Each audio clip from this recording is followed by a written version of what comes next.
ansambel Kolemi liidri Mihkel Rauaga. Räägime siis kõige olulisemast. Koolijaulid jäävad kitsaks, meil on vaja bändiga järgmine samme astuda. Kuradi elu. Nõukogude Liidus võib igaüks sulle molli anda. Samal ajal kui läänes kantakse muusikud kätte. Kolemit ei tea. Heavy rock ütleb sulle midagi. Kui kuulsaks saate, siis tulge tagasi. See festival on tohutu võimalus. Sinna on kutsutud rahvusvahelise kaaluga levimuusikaeksperdid. Vot sellised inimesed teevadki midagi, millega saab kurat, tule ja mõõga vastu.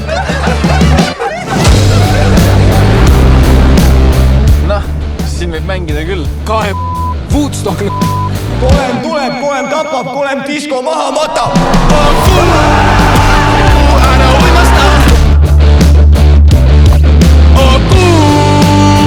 Ära võrguta. Mis on siis, hevi või armuudu, mida me siin teeme? Ära meelita. Mihkel, mis tahate, me saatume festivali veel pokki või? Ära uimasta. Sinimustvalge. Protest. Kodaniku ja lipuvärvid on keelatud. Kuule, sul on must-valge film. Ei, jääb ära. Age pepp.